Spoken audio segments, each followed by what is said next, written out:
Dr. Dean Sherzai is co-director of the Alzheimer's Prevention Program at Loma Linda University. Dean trained in neurology at Georgetown University School of Medicine, completed fellowships in neurodegenerative diseases and dementia, the National Institute of Health in UC San Diego. He also holds a PhD in healthcare leadership with a focus on community health from Andrews University.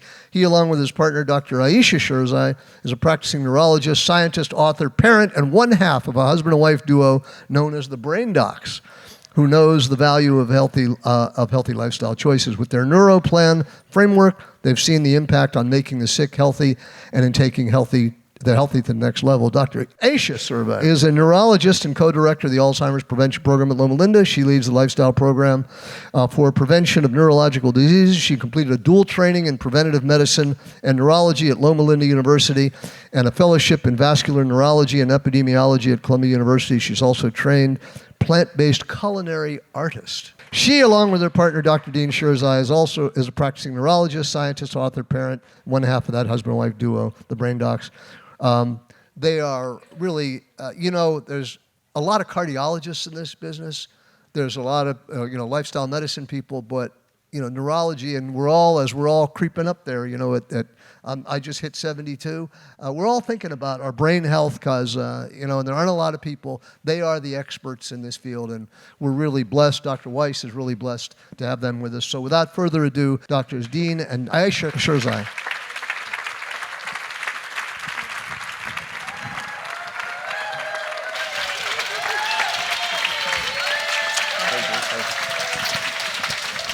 Hello, everyone.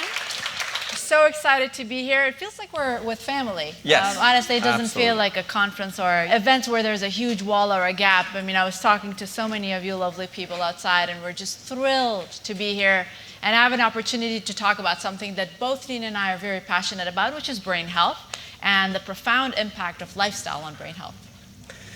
Same thing she said. We really feel like we're with family. We really do. Our journey started 8,000 miles away in Afghanistan, where I was actually doing work at NIH, really wonky work with stem cell implantation into the brains of Parkinson's patients and Lewy body disease and progressive supranuclear palsy patients.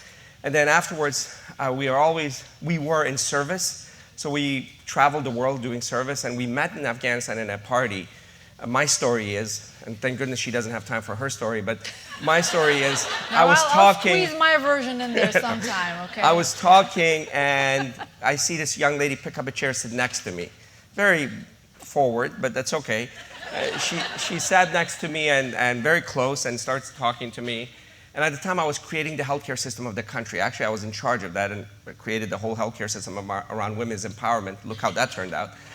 But nonetheless, we started talking about our grandparents. Her grandfather, amazing human being, trained in Columbia University as a surgeon, then Johns Hopkins in public health, created a healthcare system for several countries. My grandfather, education, Secretary of Education, all that. So we talked about them, and they both died of Alzheimer's. Actually, mixed dementia, to be specific. This is the first time we're talking about it, because usually it's not one thing or the other. There's a component of vascular, there's a component of other things as well. And that first conversation got everything started. And this is a very politically incorrect statement. Our life is around that. Our love is around that. Our passion is around that. Our journey is around that. Therefore, as you could hear us talk, there is no fear or political correctness. We're going to say it the way it is and let it lay, but it's critical that we do, because how you speak about science is critical. It can't be for the moment. It has to be clean, because the battle is in clean language of reason and science. So with that, the story that I told her was the fact that we grew up in Pittsburgh, but my uncles are all surgeons, and surgeons think they're hunters. And we had a farm, Frederick, Maryland, for hunting, and we would go there on the weekends. Our whole family would gather, and my grandfather would be at the center, behemoth of a human being, as far as personality, not size. And everybody would gather, all the surgeons and their grandchildren and all, and he would be playing chess. And you would talk about philosophy, psychology, politics. And while he was playing chess, one of the times he forgot how to move the knight. And for those of you who know chess, It's a simple little different move, you know, it's an L-shaped move, he forgot. And the whole family just stood back. I literally remember the moment. And ironically, that moment was what codified what started the whole process of us, and you recognize that in retrospect. Why this journey? You know, why not a surgeon, a neurologist, neurobehavioral neurologist? And Ayesha has a similar kind of story with her grandfather, this amazing human being that starts forgetting. And that story we see every single day in our clinic. That story we see every single day in gatherings where we are invited and we see a person missing a note, missing a beat. Having done this 20,000 times, we kind of recognize those missing beats and we recognize what that means. That story you recognized in Loma Linda. We picked Loma Linda. In 2008, we were finishing a fellowship in UCSD, which was the #1 neuroscience program in the country. She was doing incredible work in fMRI. I was doing work on Lewy body disease and pathology. And our next step was in Boston and those kind of places. We said, no. We found out where a blue zone was, the only one in US. We picked Loma Linda. I usually do this. I picked up the phone, cold called to Dr. Hart, the president, said, this is my background. I want to establish a brain institute here in Loma Linda. He said, come over. We came over, and that's the rest of it. And we did research. We really did research. We didn't do TikTok research. We did research. So, and it's difficult. It's arduous work going through the data, but that's what we've done for the last 20 years or so. I know she doesn't look like it. She looks like she's 20. Yeah. I've picked up the years. I just take it away from her. But what we learned was something remarkable. What we learned was that in our patient population, 3,000 people after 5 years of dementia patients, in a region where 1/3 are vegetarian and vegan, mostly vegetarian, Seventh-day Adventists. The other 2/3 of the population are others. And the population that was vegetarian and vegan are Seventh-day Adventists. They have a higher proclivity to come to Loma Linda because the next closest clinic is 2 hours away, USC. So there's a bias towards coming there. And after all this time, I also collected nutrition, exercise, stress, sleep, other data as well. And what we saw was that out of the 3,000 patients, which we expected 1/3 of them to be vegetarian vegan by distribution, in fact more than that because there's a bias towards coming to Loma Linda for those who are vegetarian. Guess what percentage, what number, forget about percentage, were vegetarian vegan? Number of patients with Number of dementia. patients that had dementia. You expect 1,000 of them, right? There were 19, not 19%, 19 individuals. So we're very much against anecdotal data. I did this and my disease was cured. Those are great. My migraine was cured by this, but you never hear me talking about that. Because my experience, one person does not a case, so you have to look at it bigger. But that's remarkable data. 19 out of 3,000 as opposed to 1,000 out of 3,000. At the same time, we worked in service-oriented, a free clinic in San Bernardino, which is right there. For those of you who are familiar with California, Loma Linda is in San Bernardino County, and city of San Bernardino is right there, within a mile. And in that clinic, it's not the Loma Linda crowd that comes. It's the Inland Empire population. And there you see 40-year-olds with dementia, vascular dementia. 45, 50-year-olds with strokes, dementia, vascular dementia, Alzheimer's. Profound numbers. Now, this is observational, but as I said yesterday, when you see this massive observational disparity, that's data. That's significant data. And now we've done work going prospective studies. We've looked at other data. Ayesha was the lead author and won the National Science Foundation Award for her work in California Teacher Study. Everybody talks about Mediterranean diet. She did the work on Mediterranean diet, and she'll tell you what that entails. So the data is just remarkably one-sided. That's for Alzheimer's. What we're worried about is prevention of cognitive decline. What we're actually interested in is maintaining cognitive health and vitality. And that can be done with food and other things that we'll talk about. And that's why it's so critical. We are losing entire generations of cognitive capacity just because we're not facing the concept properly. So with that said, I just took 20 minutes of our time giving a story that wasn't part of this, but I think it was important. Yeah, I'll be faster. It's about this little organ, the brain. As Ayesha said, the rest of the body is there to carry the brain. You can replace all the other body parts, but the brain is you. The brain is important. The brain is incredibly vibrant. The brain is incredibly powerful. It gives you the ability to recover. It has resilience, but you have to do the right things. It has 87 billion neurons, nearly 1 quadrillion connections. It's 3 pounds, 2% of your body's weight, yet it consumes 25% of your body's energy. The reason that evolutionarily you put your body at risk by being knocked out for 1/3 of your life, what kind of a program was that? Is because that brain needs rest. The purpose of sleep is rest for the brain.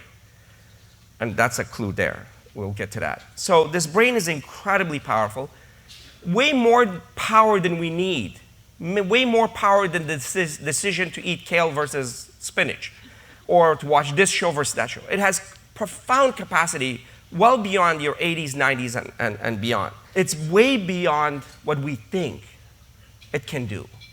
The darker curve is what we see in the United States and the rest of the world.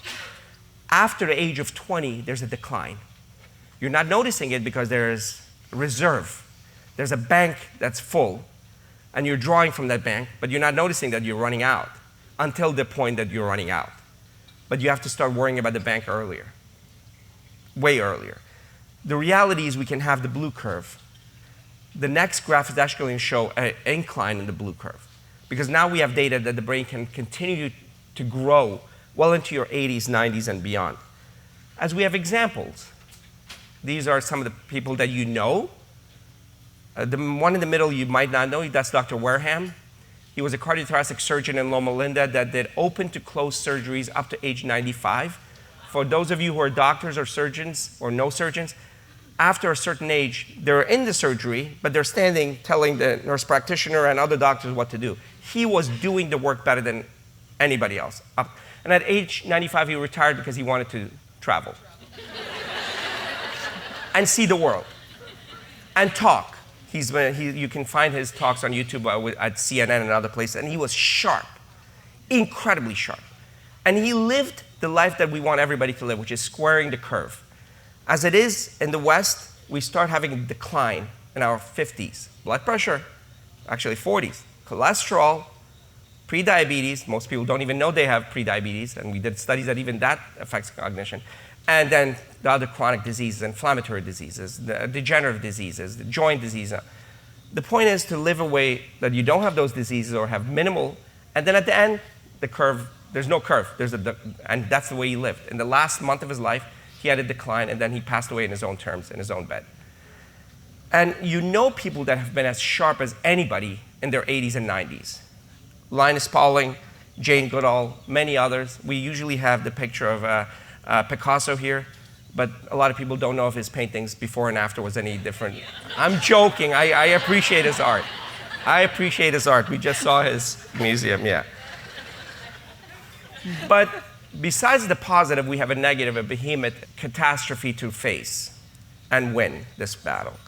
And every 64 seconds, somebody's being diagnosed in the US with dementia. That number is an understatement because in many populations, and we are community-based workers. We actually have a community component, a lab component, a clinical component, and our non-for-profit, which is Healthy Minds Initiative, is in the communities. They don't diagnose their grandparents as dementia. It's aging, and they just can't keep them there. So this is an underestimate. 6.7 million, that number has to be changed again. It's actually 6.9 million now. Individuals have a diagnosis of dementia and Alzheimer's in the United States. And it's the 5th leading cause of mortality and morbidity in the US. It will be number 1. It's number 1 in the UK, it's number 1 in Japan, many other countries, and it's going to be number 1 in the US. And we have to head this off. And it can be averted. I brought the concept of dementia and Alzheimer's. Let me distinguish those. Dementia is the umbrella category, like cancer, right? And Alzheimer's is a subtype, colon cancer. But Alzheimer's is a major subcategory of dementia. About 60 to 70% of all dementias is Alzheimer's.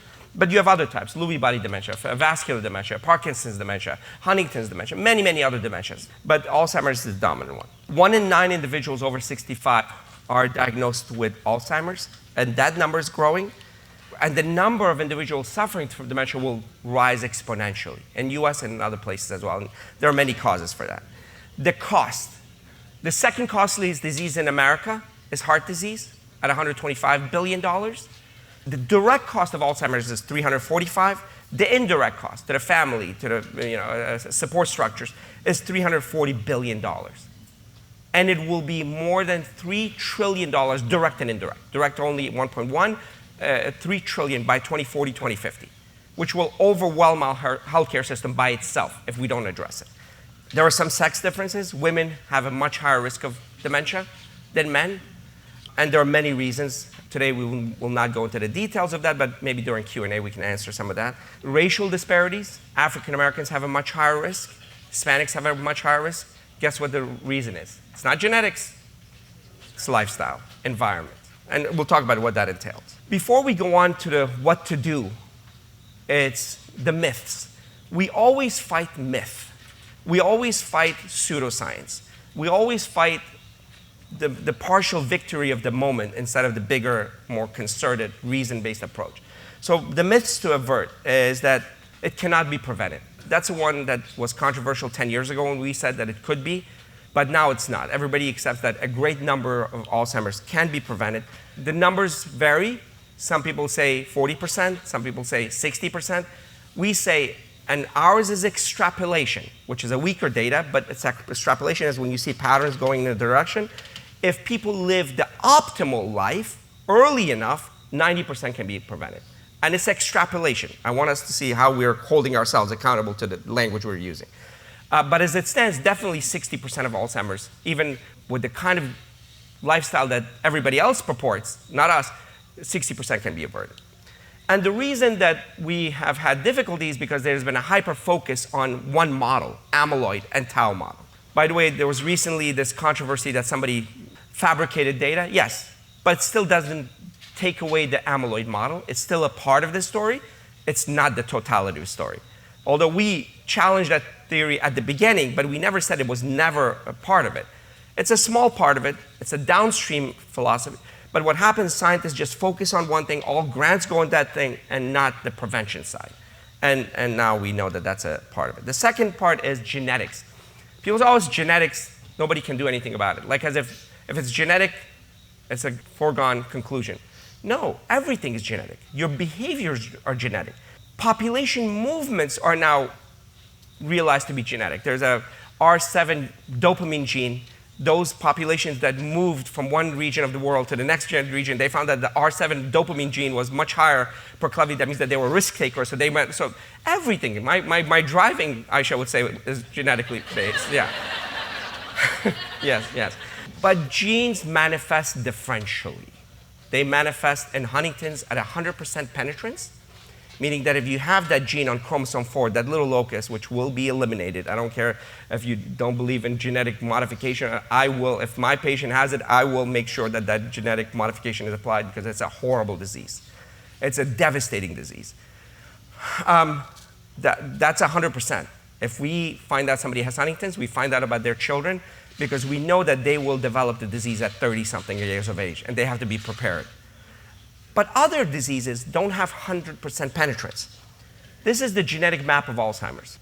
The percentage of Alzheimer's that's driven by 100% penetrant genes, that's a mouthful, is 3%.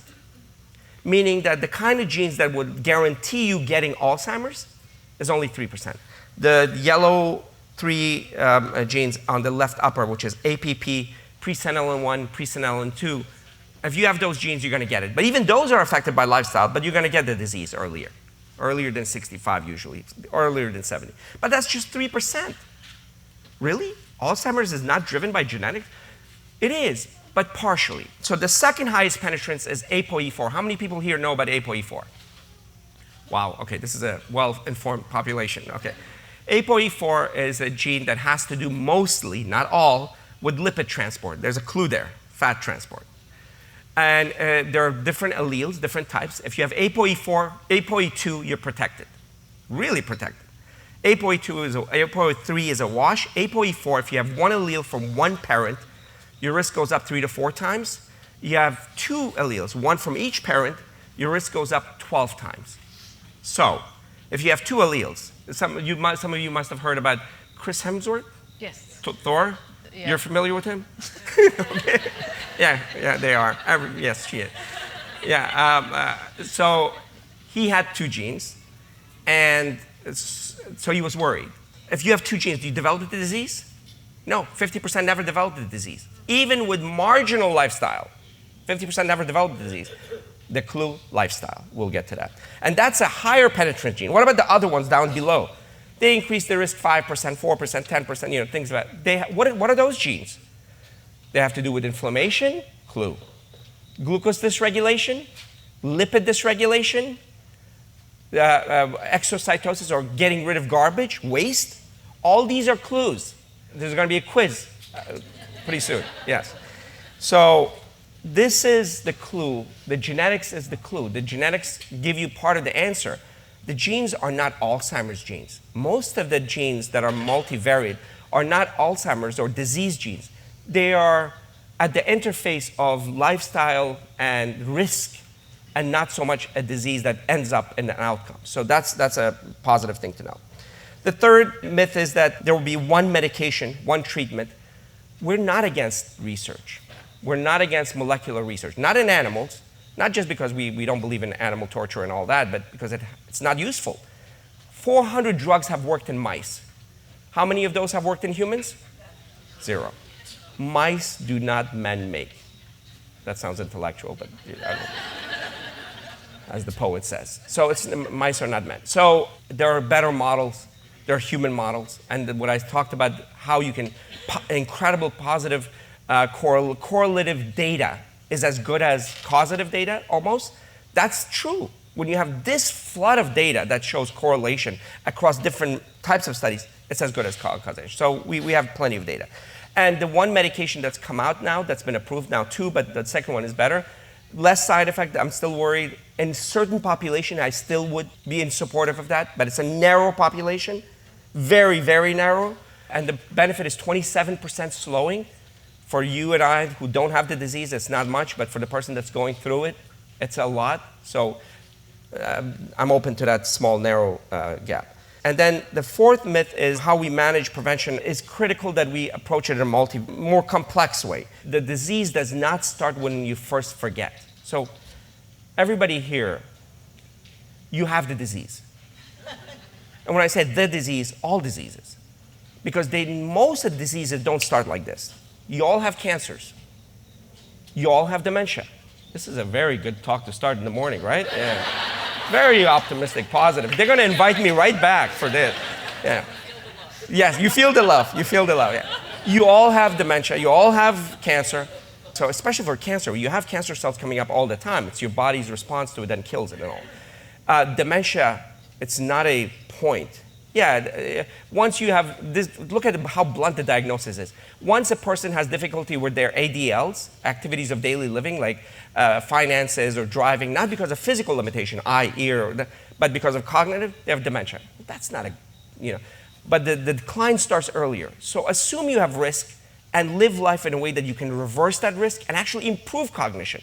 If you start the lifestyle aggressively at this stage, not only will you avert the disease for a great, great, great majority. You saw the genetic component is small, and I doubt that there's anybody here that has presenilin 1 and 2, because those are usually in certain populations in Venezuela and Portugal and other places. The rest of us can significantly reduce risk and actually go the other direction of improving cognition. So that's the approach, the mentality to have. These are the 2 curves. The curve that continues to decline, and the other one that we can reverse. And I want you to have this in mind, and it starts in your 20s. Up to 20, it's growth, it's dendritic arborization, connections, creating cognitive reserve, the bank account. The myelination actually even continues into early 20s. But after the 20s, you start declining. You start losing. And the decline is not the same for everybody. Those who live a healthy life, they don't have decline. You have loss and gain and all that. Even if you lose 1 billion cells out of 87 billion, but in a slow fashion where you're actually making more connections, you will never experience any loss. But others, the decline is rapid. They won't see anything because the bank account is there. They're drawing from it, but they're not noticing it. Then later they notice some attention problems and some memory issues. But the battle should start as early as possible. Risk factors. From everything that Dean was mentioning, we've had a lot of data on what matters for brain health. And if you recall the picture of the genetic patterns that he showed, from that and from lifestyle studies and observational studies and different lines of research, we know that there are certain risk factors that increase the chances of developing dementia. So these are modifiable and non-modifiable risk factors. The non-modifiable risk factors are things like age. Our risk goes up as we all age. Sometimes having a family history of dementia, if a mother or a grandmother or a grandparent or a father has, say for example, ApoE4 genes, or the presenilin 1, presenilin 2, and APP genes, your risk will go up. And our risk for women is much higher during the perimenopause and menopausal after menopause because of the profound impact of estrogen on brain health. That's a completely separate talk, and we don't have really time for that. But it is important for women to understand that their risk goes up during menopause. The things that are under our control, thankfully, are longer. That's a longer list, and that's a positive news. Things like LDL cholesterol, glucose metabolism, blood pressure, obesity, our exercise patterns and movement patterns, diet, social isolation or connection for that matter, alcohol intake, smoking, having sleep disorders like sleep apnea, hearing loss. These are things that we can do something about. And that's the core of our Neuro program and what we talk about to our patients in clinic on a daily basis. There's plenty of evidence these devastating diseases can be prevented. There are so many amazing papers on populations, on ward studies, on clinical trials that shows that a healthy lifestyle can slow down and prevent cognitive impairment, and it can also slow down and prevent the chances of developing strokes. Strokes and dementia are, yes, they're two very separate diseases, but we now know that there is a lot of overlap between vascular diseases of the brain. Just like people have heart attacks and they have hardening of the arteries in their heart and in their body, we actually have atherosclerosis and hardening of the arteries in our brain as well. And that can actually potentially aggravate our situation where people develop Alzheimer's disease because of vascular conditions. So just to kind of keep it brief, but also make sure that you get enough information, I've listed all of these incredible cohort studies that have shown us that when people live a healthy lifestyle, they can prevent Alzheimer's disease. We have the Finnish geriatric study or the finger study, the Mind diet study, the Framingham Heart study, Women's Health Initiative, Women's Health study, Health Professional Health study, Adventist study, and so on and so forth. All of these studies, and these are not small. Like for example, the California Teacher Study has 133,000 women that have been followed since 1995. Right? You all know about the Framingham Heart Study. It's one of the longest and the largest studies in the world. It's been going on since when? Since like 1940s. We have, the Northern Manhattan Study where I trained at Columbia University right across the George Washington Bridge that has been studying this population since the 1980s. So these are not tiny, like small little papers or studies. These have been repeated, they've been validated, they've been using tools that have been validated in multiple populations, so they are based on evidence. Just as an example, I pulled up one from the Memory and Aging Project from Rush University, okay? This was a really cool study. They wanted to look at the impact of genetics and lifestyle on dementia. So they took a pool of people who had the genetic risk for Alzheimer's disease, specifically having ApoE4. And they found out that these individuals have a 60% higher risk of developing dementia during their lifetime. Mind you, I'm using Alzheimer's and dementia interchangeably, synonymously, so it's the bigger category, dementia. So okay, you have the genes, you have 60% higher risk of developing dementia. However, if these individuals had an unhealthy lifestyle, their risk went up by 360%. Look at the profound impact of unhealthy lifestyle on top of the bad genes. But with statistical modeling, when they looked at, what if these individuals had a healthy lifestyle, what would that happen? Their risk would actually reduce to less than 30%. So adherence to it really gets an applause. This one gets an applause, that's why I put it there. Adherence to a healthy lifestyle can offset genetic risks. And the reason why we wanted to speak about this is because there's almost a gloom and doom and a despair. My relative had it, I'm bound to get it, and there's really nothing that I can do about it. That is one of the most common myths that we try to bust on a daily basis. No, there is so much we can do, and genes don't drive the disease only. Another study, this is again from the Russian Memory Aging Project. They followed up to, about 3,000 individuals for 6 years, and they created a dementia risk score. Very cool. What did they look at? They looked at the mind diet, which I will talk about, exercise, minimizing alcohol, smoking cessation, and cognitive engagement. And they found out, so to the left, compared to those who never adhere to any of these healthy lifestyle factors, those who adhere to 2 or 3 of them had a 37% lower risk of developing dementia. But if they adhere to 4 or 5 of these factors, the factors that I showed you, they lowered their risk of dementia by 60%. And this is good news because it's not an all or none phenomenon. Every small little incremental step, positive step towards that change, towards that healthy lifestyle matters. Okay, so you can't exercise? Great, just focus on diet. You can't do diet? Okay, focus on your social connections, cognitive engagement, exercise, reduce your alcohol, smoking. So it's a wonderful way of showing us that everything counts, every change counts. We were actually invited by the American College of Lifestyle Medicine and by the Journal of Family Practice to write reviews, and we've been doing these reviews over and over again, presenting the current data, and thankfully, so far, everything points to the importance of lifestyle in managing these devastating diseases. So we came up with an acronym called Neuro because it's, neurologist, self-serving acronym, but also very easy to remember for our patients. N stands for nutrition. And when you look at the nutritional patterns, which I will talk to you guys about in a few minutes, it's the plant-based or the plant predominant aspect of these dietary patterns that seems to benefit the brain. And then we have exercise. U is for unwind or stress management, we'll talk about. R is for restorative sleep, and O is for optimizing cognitive activity. This talk can go on for 3 hours, by the way, so we're being really respectful, and I want to make sure that we have enough time for a Q&A. So I'm just going to go through these very quickly and give you a picture of the profound amount of data that we have that supports the notion that lifestyle matters. So let's talk about nutrition, because we all care about nutrition in this conference especially. Why is food important? Because everything we eat creates an internal environment. Just like you wouldn't want to be in a room full of smoke where your clothes are going to reek of tobacco, you don't want to put bad food in your body because everything you eat affects the brain cells, body cells, but definitely the brain cells, because as Dean said, it consumes up to 25% of your body's energy. So everything you eat affects your brain cells. And it might not show in your 20s and 30s because of the resilience you have, but long term it does affect it. Now, these nutrients that we gain from food could potentially help our brain by giving it the right nutrients, or create oxidative stress, which results in the breakdown of the infrastructure of the brain. It could potentially create inflammation. And the one thing that we've noticed in nutrition science is, yeah, okay, great, superfoods, kale is great, broccoli is great, phenomenal.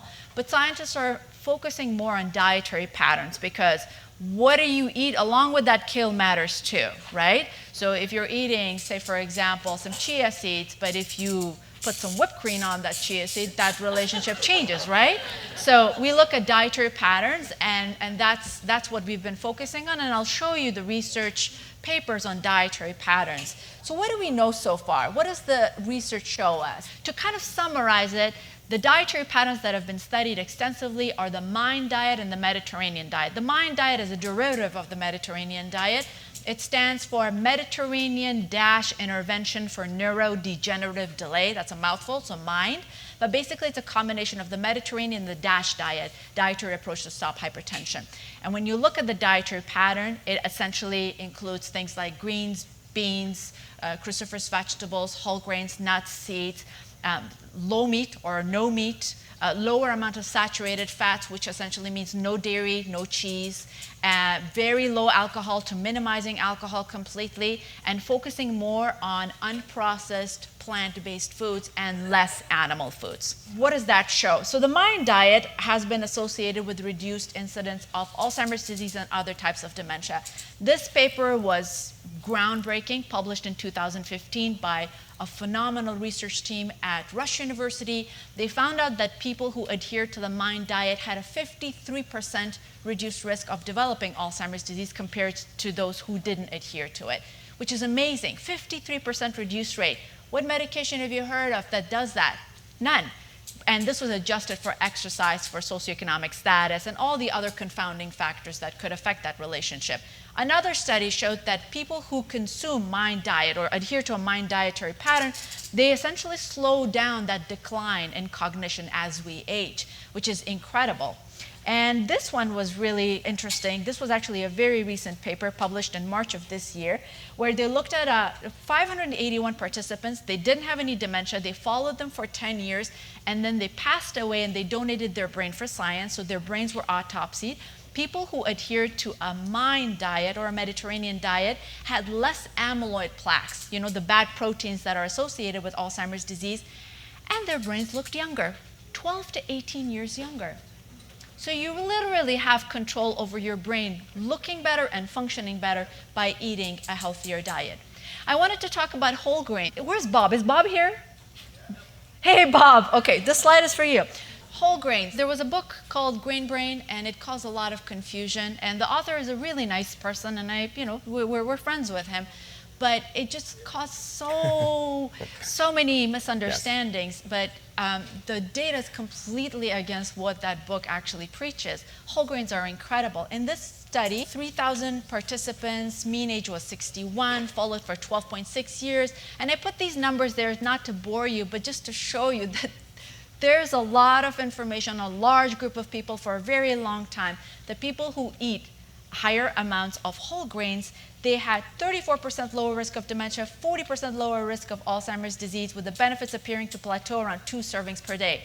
That's incredible. So the whole grains that seemed to be beneficial were whole grain breakfast cereals, dark bread, oatmeal, brown rice, added bran, added germs. But popcorn did not result in a statistically significant reduction. That's a question for you. Why? Why did popcorn not show any significance?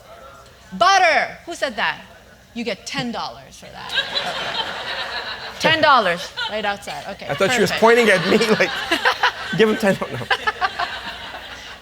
Okay, I know I said there are no such thing as superfoods and we should focus on dietary patterns, but guess what? Greens, they just are super, you know. In every study, when you look at it on top of the list, whenever you look at a diet that benefits the brain, it's the greens.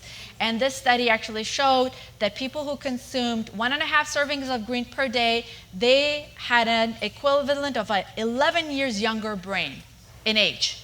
Can you believe that? If you eat about 1.5 cups of greens, whether they're raw or cooked, you actually have an 11-year younger brain. That's just incredible. And of course it makes sense because of all the wonderful nutrients that green leafy vegetables have. Fat and brain health. It's very important for us to talk about that. Again, this is an entire talk, and we actually have an entire lecture series on fat and brain health. You probably have heard people, talking heads on social media, saying your brain is made out of fat, therefore you need to eat fat. But there's so much nuance to that. Yeah, the brain is made out of fat, but 57% of our brain is made up of DHA, which is the omega-3 fatty acid, but it's not like blobs of fat that needs to be replaced on a regular basis, right? So DHA needs to be replaced, but the rest of the fat in our brain are infrastructural fat, which means that it's in the walls of the cell membranes, and it's in the connections, it's in the myelin sheath, and these do not need to be replaced. As a matter of fact, we don't have the mechanism for saturated fats to be absorbed or go through the blood-brain barrier. We don't. The brain makes enough cholesterol for itself. We don't need to eat it. The only type of fat that we need to eat on a regular basis is DHA, which we can get from flax seeds, chia seeds, walnuts, and potentially for some, the two bookends of life, for children and for people over the age of 65, if they want to supplement with an algae-based omega-3 fatty acids, that's good enough. We don't need to eat meat for brain health or liver, yuck. There's really, somebody said that we need to eat it because it contains a lot of B vitamins. Like, really? In any case, we don't need to. We actually have to only focus on getting some omega-3 fatty acids and understand that the brain has mechanisms to create enough fat for the infrastructure to remain healthy. Consumption of too much saturated fat has been associated with increased risk of Alzheimer's disease, as this study showed. 2,500 older individuals, those who consumed higher amount of saturated and trans fatty acids had a higher risk of developing Alzheimer's disease. Another study from the Kaiser Permanente in Northern California study, those who had high LDL cholesterol during their midlife had a 57% higher risk of developing Alzheimer's disease, which is very, very important. If there are three things that are very important for you to remember from this lecture is keep an eye on your LDL cholesterol and make sure it's low. Keep an eye on your glucose metabolism and make sure you don't go into prediabetes, and keep an eye on your blood pressure, because these are very, very three important factors during our midlife for a better brain later on in life. Ketogenic diet, that's another 3-hour talk. We actually have a really good podcast episode on the brain health revolution. Please check it out. There's so much noise. Who has heard that ketogenic diet is good for their brain? Yeah, everybody talks about it. You see it on the newsstands. But can you believe it if I tell you that there is no objective evidence that ketogenic diet can prevent Alzheimer's disease or that it benefits your brain health? There is really none. And I put this paper in there because this is the only randomized crossover trial of modified ketogenic diet in Alzheimer's disease, and it didn't show any significant effect. The problem with ketogenic diet trials are that it only focuses on a very small number of people, and none of them have gone beyond 6 months. For a disease like Alzheimer's disease or cognitive impairment that takes decades to develop, you're only going to test it for 6 months. It doesn't make any sense. I'm not against clinical trials, and if the day comes that shows that ketogenic diet is indeed helpful for brain health, we'll talk about it. But so far, there's no objective evidence whatsoever. Supplements. You see infomercials every night about this blue jellyfish pill that will make you smarter, or something of that nature. From evidence, we've known that people, especially those who are on a plant-based diet, need to focus on 3 very important micronutrients. B vitamins, especially vitamin B12. Folic acid actually comes in that realm too. Vitamin D is incredibly important, and those who have low vitamin D may be at a higher risk of developing Alzheimer's disease, and omega-3 fatty acids. For the rest, we actually have clinical trials where people have taken, say, for example, vitamin C or vitamin E or vitamin K or whatever, and they haven't really shown any difference. They don't really make a difference for brain health. But if it comes from our food, so say instead of taking a vitamin E pill, you focus on eating almonds and seeds and whole grains, you actually do much better that way. And omega-3 supplementation, I talked about it a little bit. It seems to be very important during early life for brain growth and for people who may have some cognitive impairment and when they're over the age of 65. Dean and I actually wrote 2 systematic review papers, looked at 20 years worth of data, and it seems that it's an incredibly important element, and we should focus on it for brain health. We're especially proud of those papers because the first author in one of them is our daughter, the first author in the other one is our son. We made them do the review. The first time our children are in the paper. Doting parents. Those are fun. All right, so if you had to summarize what we know about dietary patterns, and when you looked at the Mind and the Mediterranean diet, really it's the plant-centered aspect or the plant-based aspect of these dietary patterns that make a difference. The dietary patterns that are healthy for a brain across life course, it's the unprocessed plant-based or plant-predominant diet. We work in communities where not everybody is plant-based, or they actually have difficulty going towards a whole food plant-based diet, but even focusing on a plant-predominant diet makes a huge difference. Adding polyunsaturated fatty acids from nuts, seeds, is much better than saturated fats, and reducing or eliminating saturated fats is the answer.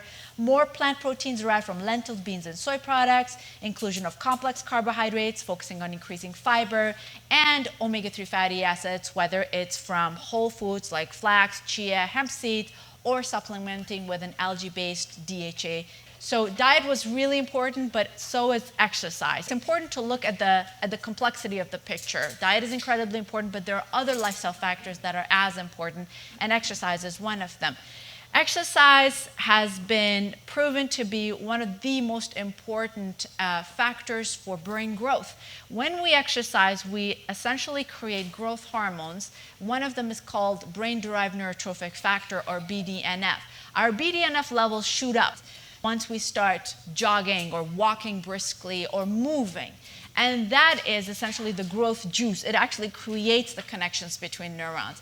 You see, the number of brain cells doesn't matter after a certain age. It's the connections that are more important, and those connections are in your control. If you move, if you exercise, you continue to make those connections, whether you're 9 or 99 years of age. It increases blood supply, it improves your insulin metabolism, and it definitely reduces the prevalence of vascular and neurodegenerative diseases. Resistance training seems to be incredibly important. This particular study looked at the impact of resistance training or weightlifting in a group of people with mild cognitive impairment, which is the pre-Alzheimer's state. So they subjected this group of people to 2 to 3 times a week of resistance training for 6 months, and they compared them to people who just stretched. And the people who actually did resistance training, 47% of them reversed their mild cognitive impairment, and they had normal neuropsychological scores.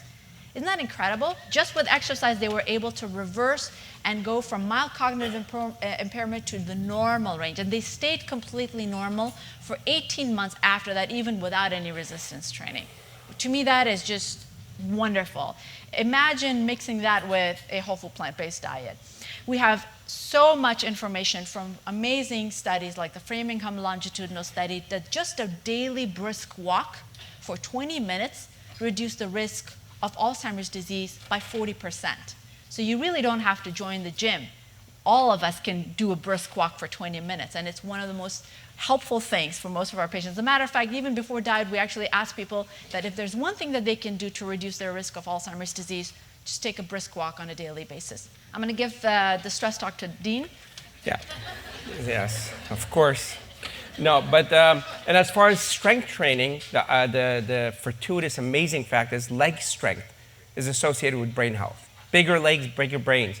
So if you don't have knee problems, little mini squats whenever you can, strengthen the leg is incredibly important. The biggest pump in your body is not your heart, it's your legs. The biggest source of metabolic system is the legs. So get the legs stronger. So stress. Stress for us is unwind. It's not about bad stress, or it's about good and bad stress. In fact, more on the good side.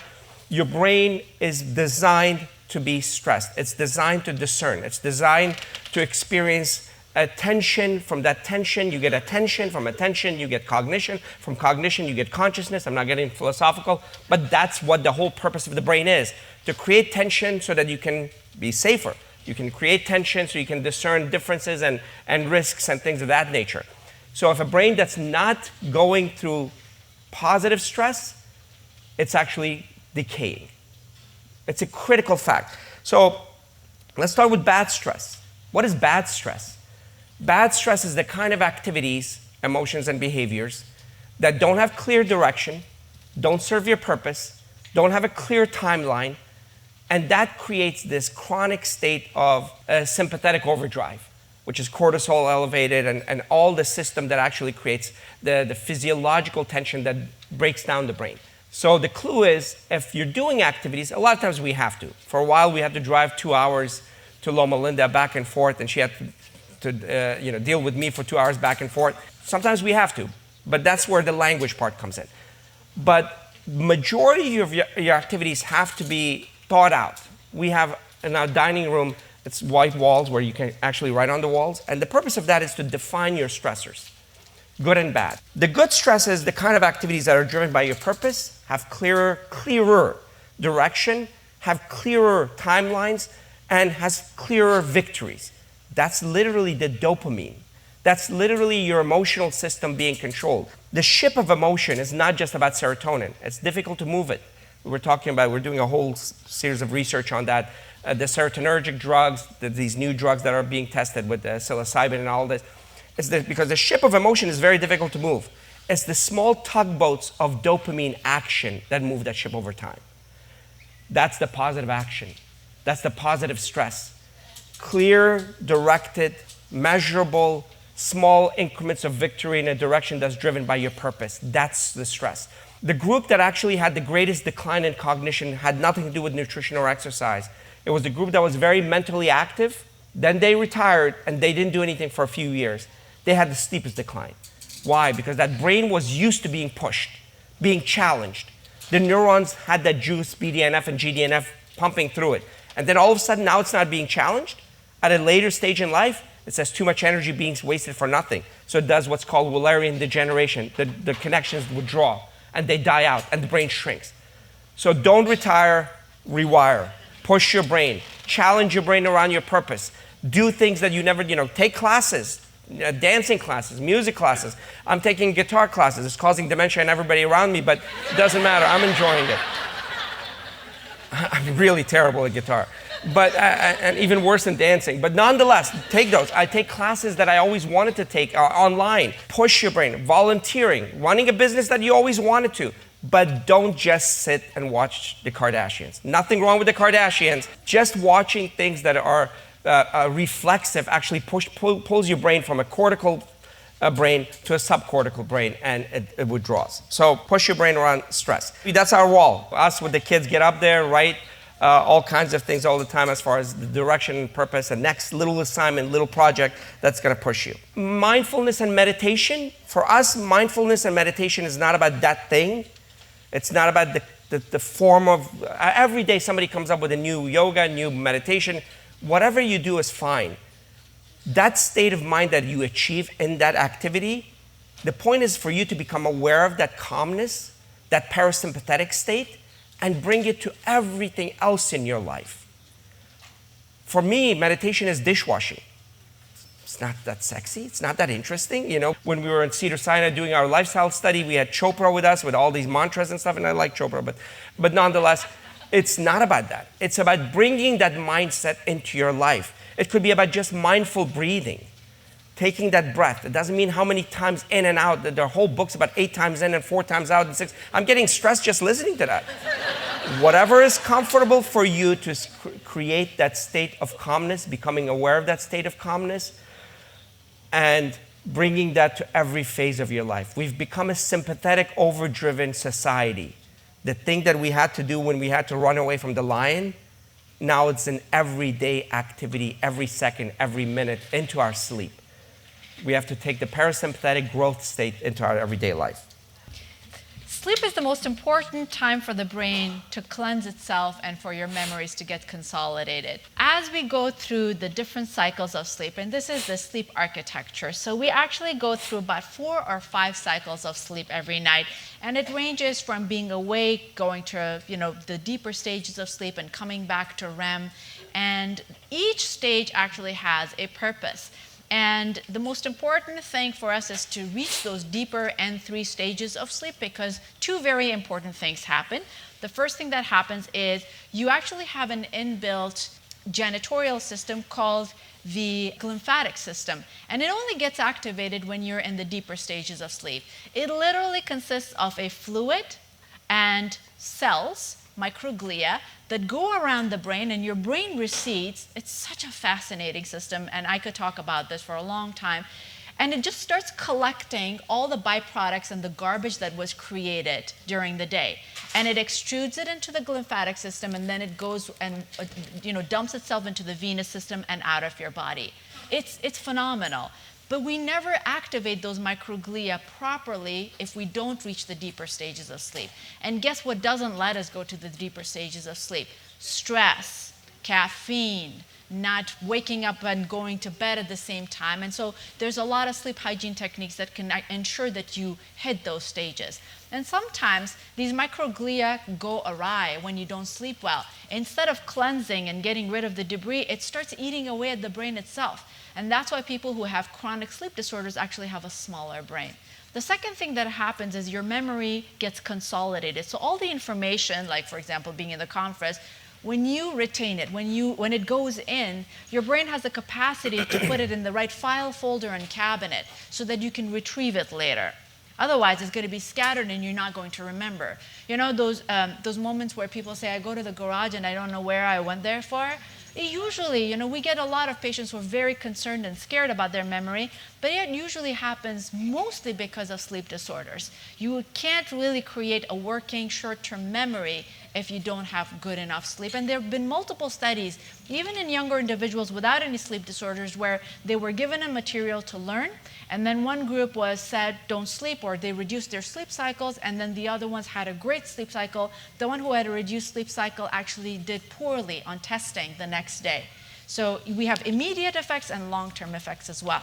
Sleep hygiene is an incredible topic, and I invite you guys to listen to the Brain Health Revolution podcast where we've actually gone through each and every one of them. But they essentially divide into three important things: environmental factors like sound, light, and temperature; nutrition, not eating before bedtime; cutting down on caffeine, because caffeine has an 8-hour half-life. So if you drink coffee in the morning, it still is in your system, 50% of it 8 hours later.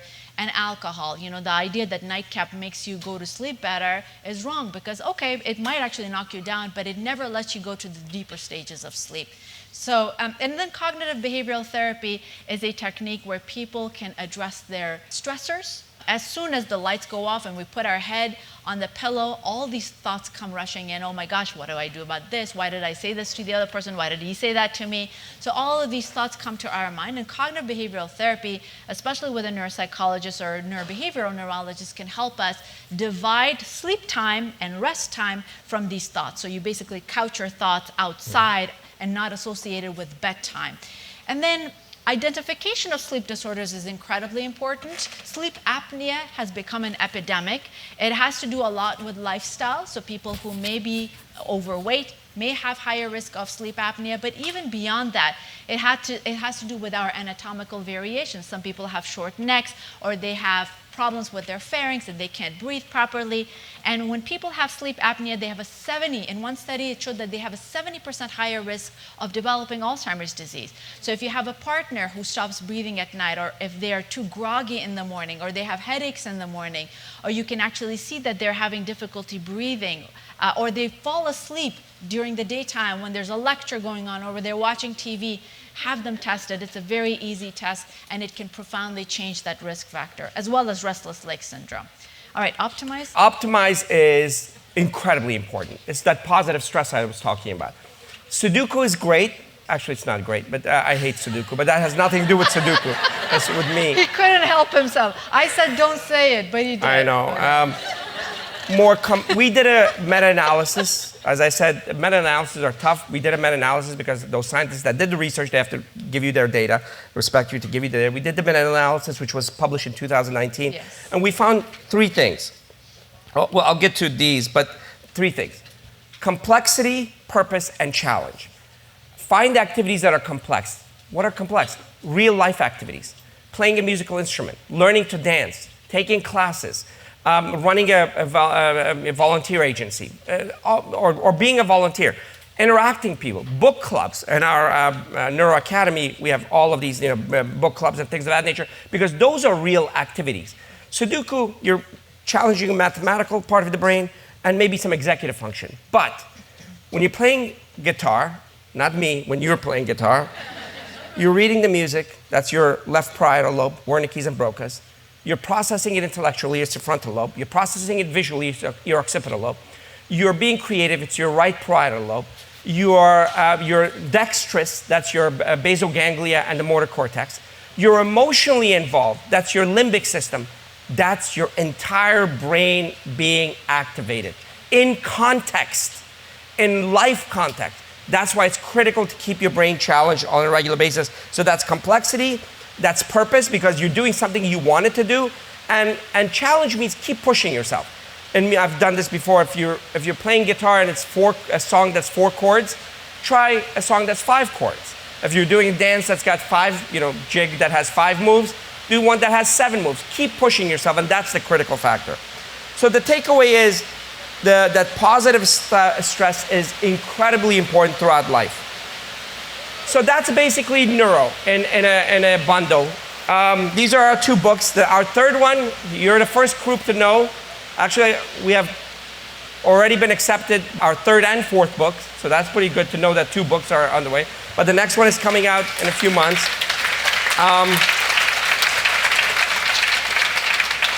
We're proud that we have a Neuro Academy where Ayesha cooks every week, and we do Q&As every week. There's exercises and all of that stuff, so neuroacademy.com. But here are some contacts. We have a proud, this is me doubting, and our podcast, Brain Health Revolution, was number 4 in all sciences, so listen to that. Be involved. The thing we're very proud of is our non-for-profit Healthy Minds Initiative, where we go to communities that don't have the resources and implement lifestyle in a way that's relevant to them. Not a top-down approach, but a community approach. So Healthy Minds Initiative is another one of our endeavors. Thank you so much. Thank you so much for your attention. Appreciate it. Wow. My brain got exercised just listening to this. Really appreciate your research in Alzheimer's and stuff. But what if other brain health, like HSP and other things like that? Could this lifestyle help it? I know it won't hurt it, so that's why we're on it. But is there any research being done for HSP? So what about other neurological diseases? Has there been research done on other neurological diseases, such as Parkinson's, ALS, Lewy body disease? And we want to be very accurate. Not much research has been done in others as far as lifestyle. Parkinson's a little bit. We were actually involved in Parkinson's. You can go into PubMed. We have many reviews. We have a review on stroke and lifestyle. We have a review on Parkinson's. We have done talks on multiple sclerosis on podcast, Brain Health Revolution on MS and lifestyle, and Parkinson's and my lifestyle. In other diseases, not as much. And some of them are not going to be responsive. None of them are going to be reversed, to the best of our knowledge today. I know that's not popular to say. It is not. So as physicians, we're leaders. As leaders, we play with the most important thing that come to us, which is people's hopes. We want to be very accurate. But stopping and preventing is good enough. We don't have to overstate our science. So, and a lot of these diseases, once the person is within the disease, you can slow it down significantly. In fact, even in Alzheimer's, 40% slowing has been shown. The only problem there is implementing heavy-duty lifestyle in a person that's already started is the cost-benefit you have to see with your own parent, your own loved one. So I hope that was helpful. A question here, is it too late to repair your brain if you've had years of poor sleep? Is any damage reversible? So that's a common question, whether it's for sleep or nutrition or head trauma. There's been a lot of damage done. Do I have a chance to repair the brain? It depends on multiple factors, and I don't think there's an easy answer. It just depends on the length of the exposure to that harmful event, whether it's sleep apnea or brain trauma. And it also depends on the resilience and the reserve of the brain. So say, for example, if somebody has had bad sleep, but they exercised and they ate really well, and they're keeping their minds active by challenging themselves on a regular basis, yeah, they're going to have a lot of reserve and resilience, and they probably will bounce back. But if all of these factors are not taken into consideration and the damage has been going on for a very, very long time, then it's difficult. That said, the brain is an incredible organ, and if it's given a chance, it can heal itself, it can rebuild itself, it can reconnect, and we've seen incredible comebacks from people who have had significant risk factors. My question has to do with distraction. We seem to live in an age of incredible distraction with all the technology and living in cities and overstimulation from cities and such. Can you describe what that's doing to the brain and how to manage it? So focus, attention, whatever you want to call it, they're a little different, but I say that attention and focus is the gatekeeper of consciousness. We're not always conscious. There's a study that said that 40% of our behaviors I have a whole talk on behavior and habit, but specifically focusing on attention. 40% of our behaviors are habits. No, 99% of our behaviors are habits. Only, even our political views, if you're not thinking deeply about something and you're not bringing it to cortex, you're going down the habit pathway. For everything, for all of those, attention is the gatekeeper of consciousness. If your attention is affected, your memory is going to be affected, your language, executive function, processing speed, every aspect of your cognition is going to be affected. And in an overstimulated world, where attention is being challenged all the time, guess what? everything else is going to be affected all the time. And if that persists, that's going to have a lasting effect.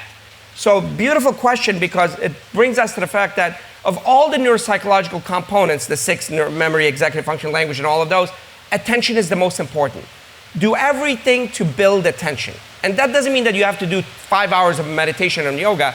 That means that when you're doing things, when people use things like be present, and nobody knows what that means, I'm here. But practice the act of mindfulness and listening and attending and focusing on the person's shirt, the writing, all the things in front of you. That act becomes inculcated into your very behavior. Now you're habituating, you're creating a habit around attention. Attentionally listening, attentionally doing things, and then that becomes an activity that opens up the gateway to the incredible power of the brain. Thank you. I know this could be a lecture on its own, as you mentioned, but any dietary or practical advice for women in perimenopause and menopause, given the differential of glucose uptake and oxidative stress from that? That's a great question. It seems that it's during that stage of life, women need to focus more than just nutrition. As far as nutrition is concerned, obviously perfecting this, making sure that saturated fat is reduced significantly, because that seems to be one of the most prominent driving factors of oxidative stress and inflammation at the neuronal level. Obviously eating more plants and reducing processed foods, but in perimenopause and menopausal women, one of the things that is incredibly important is exercise, and for women to build muscle. Yeah. So resistance training, building leg muscles and body muscle, especially because you're actually relying more on the brain-derived neurotrophic factor to make sure that the connections between the neurons stay healthy. As the estrogen receptors recede as we age, we actually increase our neuroplasticity with exercise. And also one of the things that has been seen is, the women that have been studied over the past few decades, say for example, the observational studies that have come to us since the 1940s, 50s, and 60s, in that population, women were never exposed to a lot of cognitive activity. Most of those women lived at home.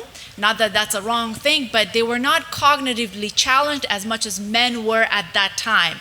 This relationship is going to change because now women are more educated, they go out of the house, they actually get involved in a lot of challenging cognitive tasks. So for women to keep their mind busy, to learn a new language, to learn a new musical instrument, to get engaged with something that is complex and challenging is very important. So I'm actually making a checklist for myself. So obviously important nutrition, exercise, specifically resistance training, and engaging in something complex and challenging. Again, I'm not advertising the podcast, but there's a whole 2 sessions on one we did on the new papers on hormone therapy, because a new paper came that showed that there was a reverse relationship. We spoke about that for an hour and a half.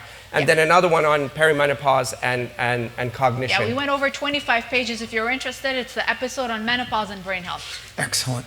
Can you talk to us about alcohol's effect on the brain? Is there any safe level, and what are your recommendations? I'll leave that to him, because that's because she knows I did a video and I got 125,000 name called every form. So the amount of alcohol that's good for your brain is 0. Done. Yeah, 0. There isn't. Now, do I pick up a glass of wine from here to there? I actually hate wine, to be honest. I'm sorry, that might sound very unsophisticated, but nonetheless, once in a while, take a sip. Yeah, but I don't create science around my hypocrisy.